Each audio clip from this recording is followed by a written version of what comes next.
Voice आजकल, our medium, your message.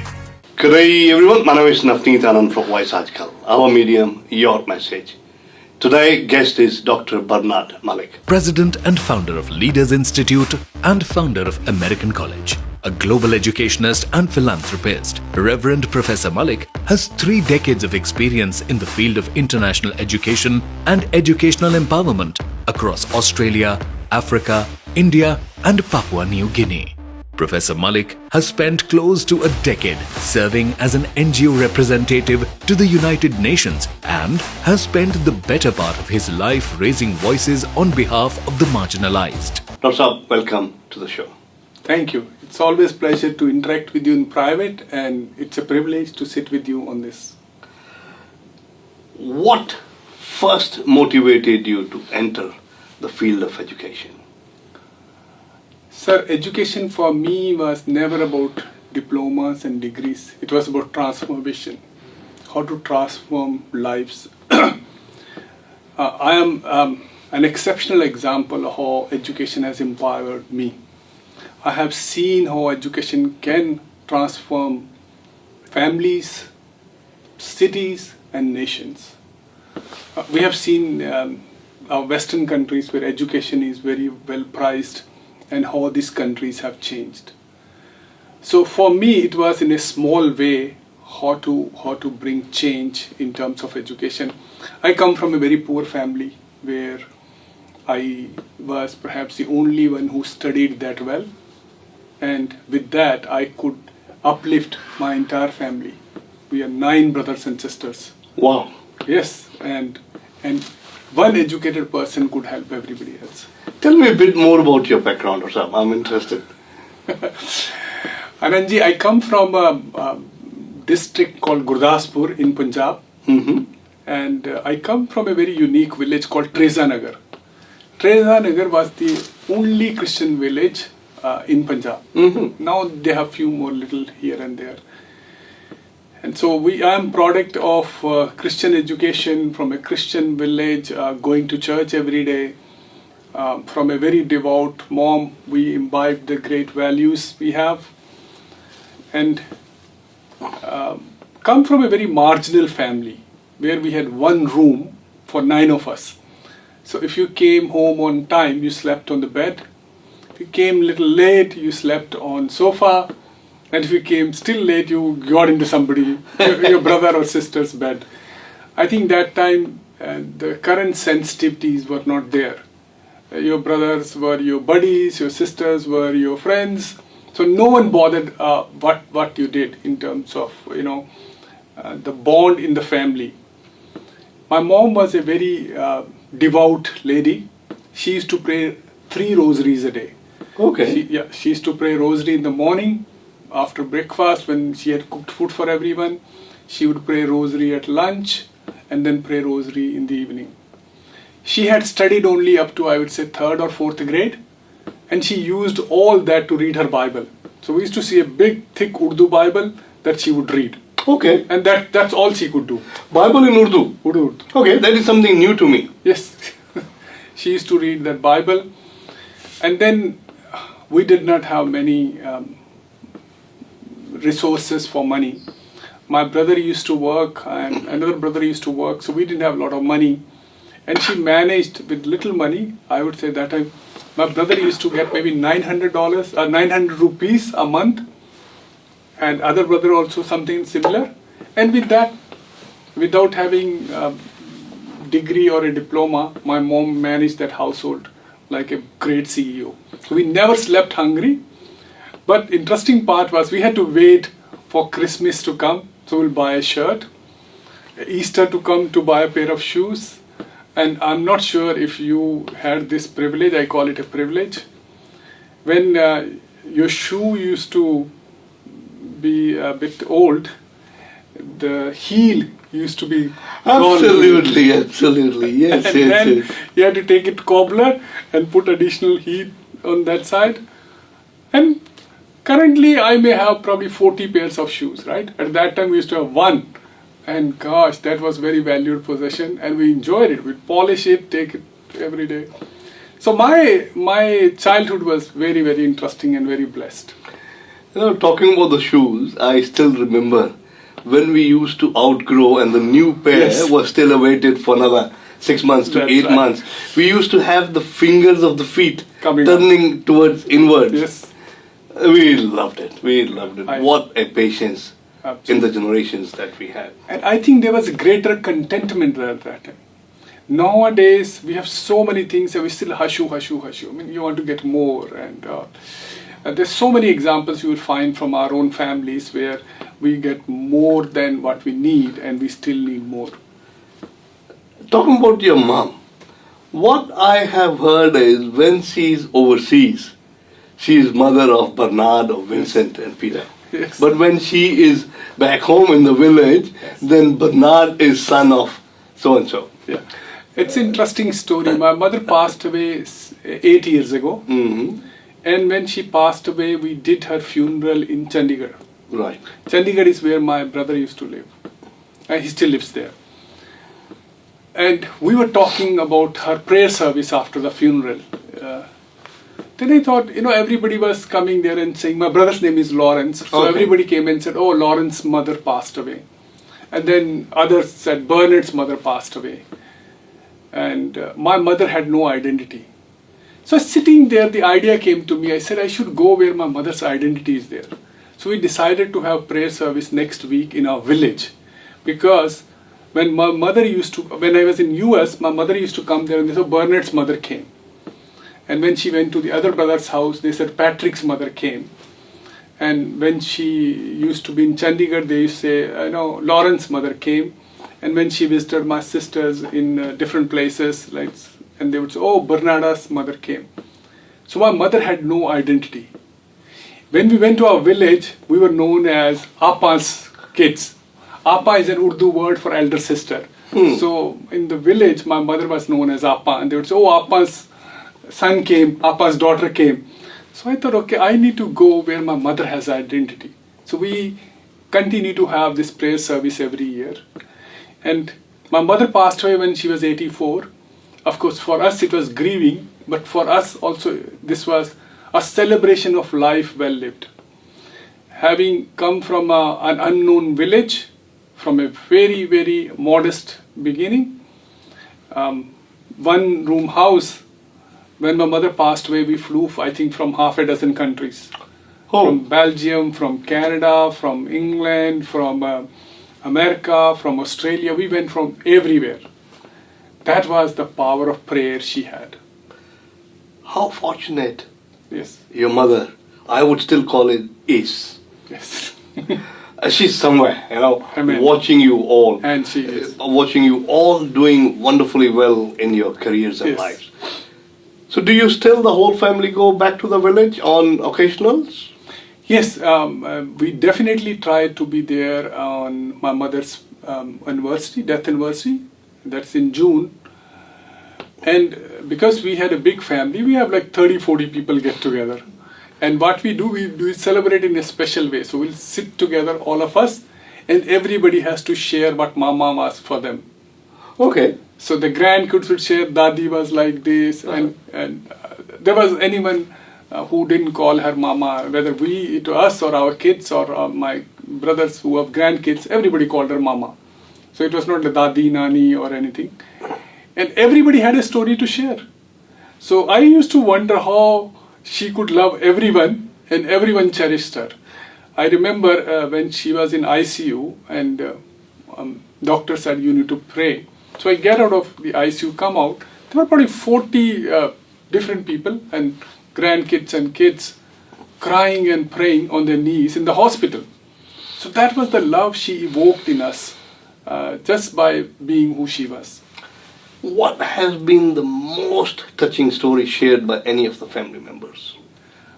I think everyone has different things that they get touched by. But I think Mama was there for everyone in terms of as I said, we didn't have many things that we could share. But what she touched was that I remember my other 4 brothers were elder to me. And the sense of sharing was very strong among us. So one brother would buy pants and everybody would be wearing that. Yes. So there was nothing like that was a taboo. And what she installed in us was a sense of telepathy. We say there is something called telepathy. In our family, we have telepathy. Okay. In reality. So God forbid if one of us is not well, others would feel it. And we have no hiccups in the sense that if somebody is not well, we immediately fly, we'll call, we'll send help, we'll do stuff. I feel when most people shy away from saying that we are poor, we proudly say we were poor because poverty taught us something that riches haven't. Ambani brothers, two big brothers, lot of money, and they ended up split. I think for them, money was the cause of division. For us, poverty was the cause of our unity. The strength. Yes. May God give strength to every member of your family. Thank you. To stay the way you Yes, are. yes. I think next life I would love to be born in this family. God bless as you. well. Yes. Yeah. Coming back to your education side of it, how has your experience as director of American College shaped your vision for Leaders College? I think what American College taught me was that excellence is not accidental, it is intentional. So from that point, what I mean is, if you want to really impact the world, there has to be a strategy and intention.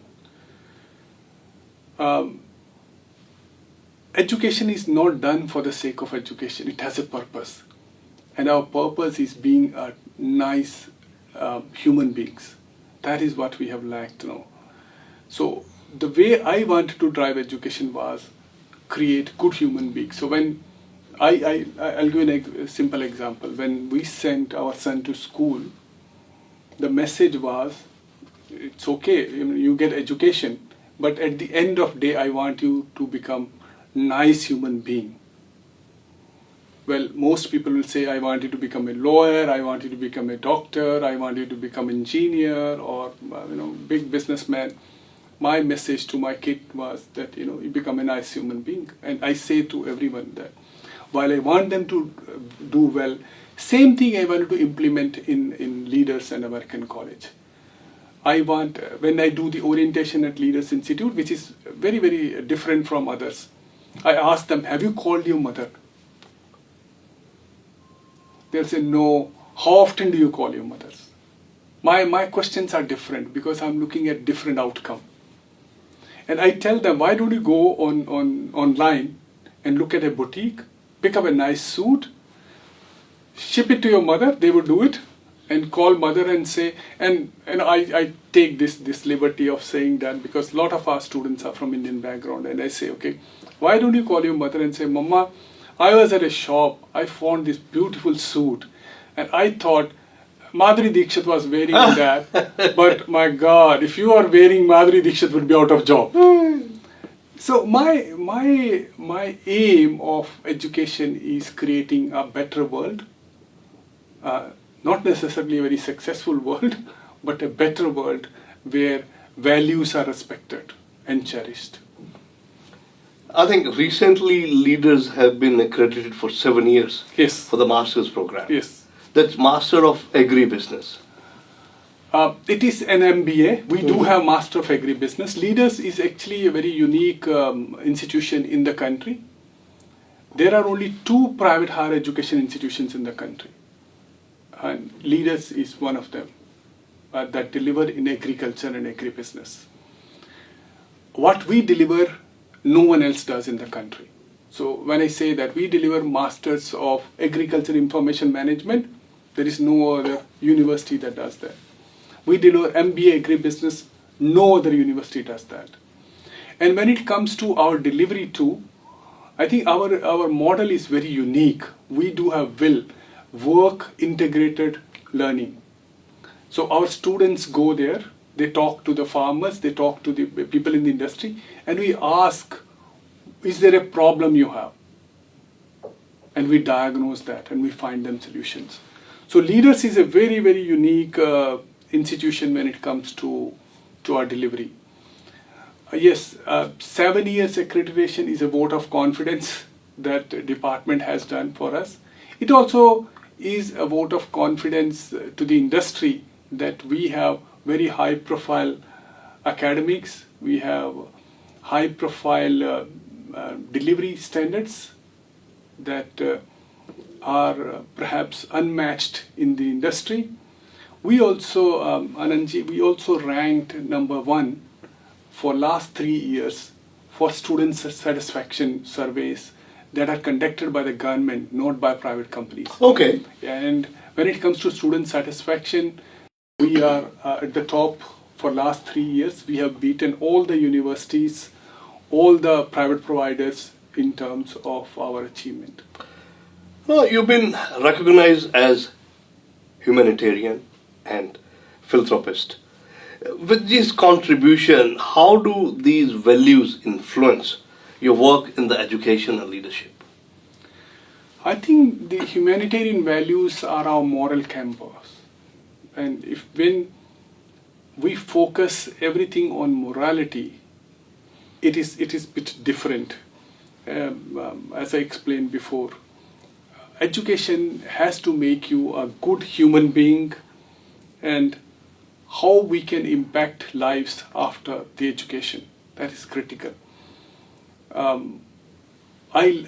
Because coming from a poor family, having been beneficiary of so much goodwill and mentorship from different sectors, I like to give back to the society. So we run a number of charitable institutions. When it comes to Save Girl Child, I'm sure you know what happens in India and many of our countries where male is a preferred gender, girls are aborted. We do a campaign, we educate these girls. I have a lot of daughters that we have adopted in Pakistan, in India, at different places. And we go for orphans where there is nobody to look after. In terms of charity, I have built, and I would not name them. I have built a lot of houses. I'll give you an interesting anecdote. I was flying business class once, and I think ticket cost me $10,000. It was 9-hour flight, and then add another 4 or 5 hours, 14 hours flight. I could buy the same ticket for $2,000, but at times, you get influenced by your peers. I land in Delhi, and people come to meet you. You had a very busy time. They came and they had different needs. I was told one of the older ladies, she needed a roof for the house. And so I went to check that. Somebody else had claimed that they had helped the lady. One of Sarbatata Pala, not something like that, but not exactly. There was another smaller NGO. So when we go there, we find that nothing was done, pictures were taken. So I went there, I got a contractor, we found out it cost me only 5 lakh rupees to do the whole house. Then I looked at, my God, I wasted that 5 lakh rupees on 14 hours pleasure. Then I decided I'm not going to fly business class anymore. I will take that money to help somebody. The house that we built lasts lifetime. There was another incident. I got a call from one of my former students where she said, sir, I want you to help someone. So I said, okay, what's the issue? And she says, there was a lady who has 2 daughters. One is 13, one was 10. Her husband has passed away. But she said this was her second husband. Her first husband passed away. And in many places in India, the lady would marry the other brother. So she had married the other brother who also passed away. Oh. And then she said, they do not have a house. They live in a hut. And because the male member has passed away, unfortunately, these 2 daughters, one is 14, almost young enough, and the other one was 10, and mother, they are all exposed to all these things. So I said, okay, what can we do? She said she needs a house. Can you help? I said, okay. So we did that. That cost me 6 lakh rupees. We built 2 rooms, 1 small kitchen and 1 bathroom. It's nothing compared to lifestyles you have and many people have here. But to somebody, But they had a roof on their that's head. right, for lifetime they have a roof. So I have hundreds of such stories when I can take money from my other luxurious life and put it to better use. So I've done that many a times. Like you, I work 7 days. We are not rich by any stretch of imagination. We are very content. But if I can save some money, help somebody, I consider that a privilege. And such things are not for social media. You can go and check my social media record. You will never see the house that we built is posted, the lady that we help, her photo is posted, no. But these things are, I'm sharing it without names or anything, so more of us. Yeah, it could be motivation for a lot of it. It's basically to tickle and trigger more human beings. That's right. To go and Dominoes effect. If I did it, I'm sure all of us can do it. I was there in India only a week ago, and I was approached by a gentleman who runs an NGO where they support the girl child education in Himachal Pradesh. Right. And the beauty is, those students, those girls who are studying in those villages, don't know who is supporting them. It is only the principal of the school knows that these girls are being supported by a particular young fellow. What a kind service these people are doing. I absolutely agree and admire that attitude. I think my faith, my personal faith says that let not your left hand know what your right hand does when it comes to giving. So your God who sees in secret will reward you. But at certain places, the people have contacted you and you are helping them, they would get to know anyway. Yes. So there's nothing wrong in that either. Yeah, there is Right? nothing wrong. It's just that the way our culture is in Punjab, you will go to a Gurudwara and see Seva Karai. Seva. That I think somehow is self-defeating. We have to help these downtrodden or less fortunate and not make them feel about it. So somewhere that if we can do the confidential kind of help, Why not? why not? Share an example of the challenges that you faced in life and how did you overcome that? Any particular one? I'll give you it's a very difficult thing that I'm going to tell. When my mother was not well, she was in ICU, she was on ventilator, and that morning, doctor tells me that she's fine. We'll let auntie go today. They were calling auntie because Yes. I knew the doctors and also they did not mention my mother's name. So I said, fine. I thought, my God, my mom is going to be well. I go home. Home means I was staying in Ludhiana at that time. She was admitted in CMC. I eat full stomach meal because for 4 days I had not eaten properly. I come back around 2 o'clock and situation had completely changed. Oh. From getting her to go, she had gone more serious. So doctor comes with a paper and says, sign this. So I said, what is this? Oh, if you sign it, we take her off ventilator. And I was not told that she had become serious. So I said, okay, but what happens? He says,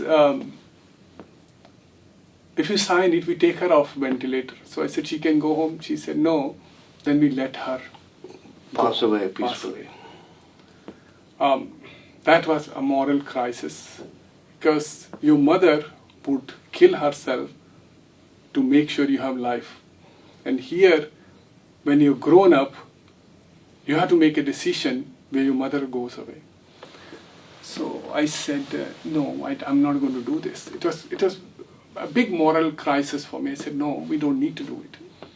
But it seems we were having this conversation next to my mother's bed. Oh. And So she may have been listening. She may have been. That's what I was told, that they generally, while they are in coma on ventilator, they can listen, while they don't respond.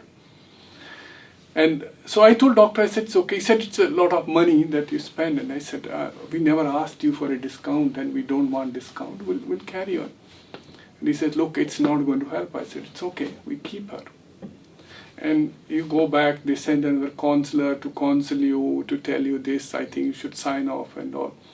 I think that was the biggest moral crisis that I have faced in my life. I hope no one else faces this, where you sign your mother's death paper. But it seems my mother was listening to that, and she probably felt the pain I was having, and in 2 hours she just passed away. So we did not have to take out of it. But that 2 hours I prayed, and my prayer was very intense, and I think God relieved me. I never overcome that challenge, and to this day it haunts me. Had I signed it, what would have happened? She would have gone still, but then you carry the guilt to your grave. So these are personal challenges you face. Then you in business you feel a number of challenges, moral issues, because currently in the industry we are in, you have to make decisions technically on a daily basis because there's so many changes that happen. The education minister, Mr. Jason Clare, is a good friend of yours, and you have had conversations with him. The industry is very volatile. So you have to make decisions whether you want to do the right thing or wrong thing. And we have always opted for the right thing. There are small little gains, you could play games and all, and we have said no. And that is the only way I have overcome so many challenges. Last year, I'm sure we discussed it before about capping. My God, it was a challenge that kept me up for so many nights. Absolutely. So many nights, because we were granted only 50 caps, means 50 students, and other college we were granted 0 higher education. We had just made brand new higher education 0 students, and in one we were granted 10. That means my last 16 years of hard work would have been 0, literally 0, no money. Of course I prayed, and then we did a lot of lobbying. We lobbied with Labour government, we lobbied with the Liberals, we lobbied with the Greens. Very intense lobbying at the local level, at the federal level, going to Canberra, doing it, and at the end government decided to drop it. It was a major challenge at that time. A lot of hunky-punky was happening in the industry. We chose not to get into it. And I think God was supportive, and government took note of all that, and we were able to get probably a relief, and hopefully they won't be doing it. Okay, talking about social responsibility and community engagement at Leaders Institute. How do you see that? I think it's interesting. We had an audit for American College 4 years ago or something, and we were judged as the most community-oriented college in the country. We had done so much to contribute to the community. We had done, what you have in Indian culture, mass marriages. So many girls, they come from poor families. Yep. And some NGOs or organizations would organize their marriages, because marriage is a big expense to any family. So we had done that. We had looked after orphans in a number of places. We also do something called Feed the Hungry. Every Tuesday evening, we used to go out in Brisbane and feed the hungry. And then in winter, we would go and give clothes to the homeless, so they would do it. In India, we also had, as I said, built houses for a lot of people. We also had, in terms of orphan girls, we had provided steady education. We had ensured there were funds there. So there was so much that we had done in terms of community involvement that the guys saw it, the auditors, and said, my God, I haven't seen it. Also, the second part, we have the highest employee retention rate in the industry. Okay. Yeah, we started in 2009, Our first batch started in 2010, 9th of February. While we were approved in 2009, I have people that have been with me since then. Wow. That also shows our community work. Sorry, before I forget, you worked on an open university in Meghalaya as well. Yes. What's the purpose behind it? The purpose behind Open University was that through Save Girl Child, we were able to put these girls, the orphans or that were not wanted by the parents, through different schools. We were able to negotiate with the schools, giving them bragging rights that we are educating. And the way Indian system is, all these institutions actually have to do a little bit of giving back to the community. So schools did that well, but universities were not willing. Okay. Universities were big players in the market, colleges, they didn't care. So my idea was, if I can establish my own open university, as soon as these girls finish their high school, I could educate them. And the way open university system works is that you could, the easy way to put it is, instead of a learner coming to the university, you take the education to the learner's doorsteps. So a girl could be in Fazilka and study. A girl could be in Haryana and study, or Delhi, or anywhere in the country. And we wanted to follow a unique method called Phoenix University method, where mentoring was there. So you are a big expert when it comes to media. So we would say, okay, Anand Saab, we need a favor. Can you mentor 4 of our kids? So they would come to you every time you do conduct an interview. They would come. You would train them. And through this mentoring system, we were able to produce excellent bread-earning, ethical graduates. That was the purpose we started it. And to large extent, we have been successful. Meghalaya. Now I come to PNG. Yes. And your relationships. PNG, it was interesting as we started with that. Education has been my passion. I feel education is not only transformation, it's also freedom. What happens is economic dependence causes slavery. You would know from our culture that when girl is not very well educated, she basically slaves herself in the family she marries into. But if she is educated, she can become a district magistrate, she can become an SSP, she can become a big administrator, becomes equal partner in that one. And so education was on the core of everything I wanted to do. So we wanted to establish a university in PNG. We invited a gentleman called James Marape, who was the education minister, in 2010. So he came to our college, he looked around, things happened, and he stayed in touch with us. We made a proposal there, all that. In, I think, 2019, he became the Prime Minister. Oh, wow. Yes. When he became the Prime Minister, he knew my passion. His first order of business was, he said, Dr. Malik, I want to appoint you as my special envoy on education, trade, and investment. So he appointed me. But he's never my boss, he's more of a friend. A true gentleman when it comes to education. There's a lot of, I always sit with him and I learn, I unlearn, and I relearn. Such a gem. A very devout Christian, truly a phenomenal gentleman. And if you remember, when our Prime Minister Modi came there, he touched his feet. Mr. Marape, as a Prime Minister. That had never happened in the entire world. That shows the gentleman's humility. Very good. I have been able to partner with him in education. He has Marape Foundation, where he works. He has a school in Tari, which is his electorate, a big school, I think, which educates nearly 1,500 students. Wow. And interestingly, a lot of teachers are Indians there. Okay. Yes. PNG is a very nice nation. My intent was not to make money because we are doing okay here. Mine was more of a mission there. We are building another campus in Beenleigh, Brisbane.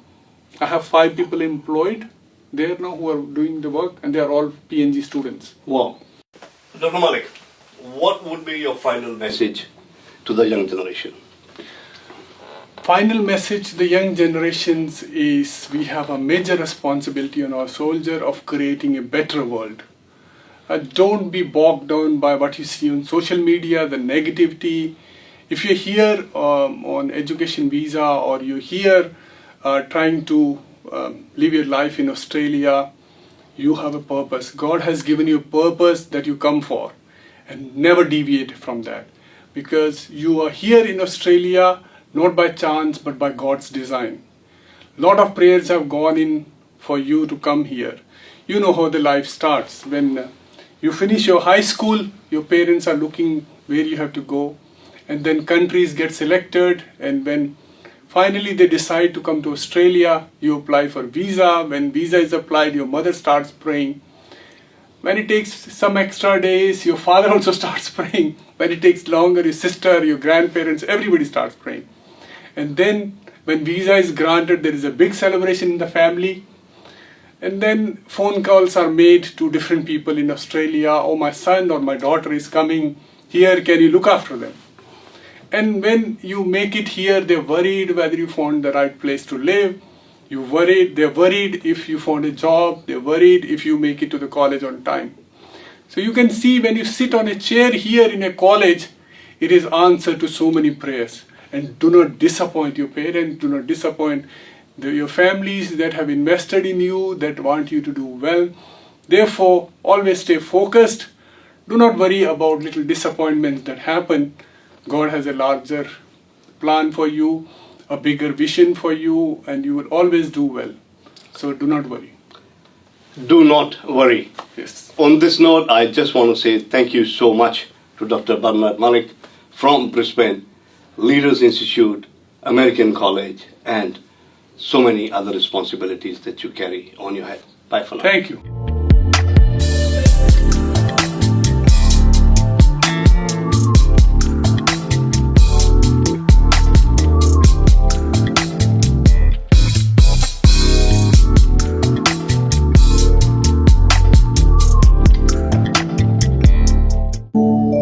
Fiji Times. Be with the times.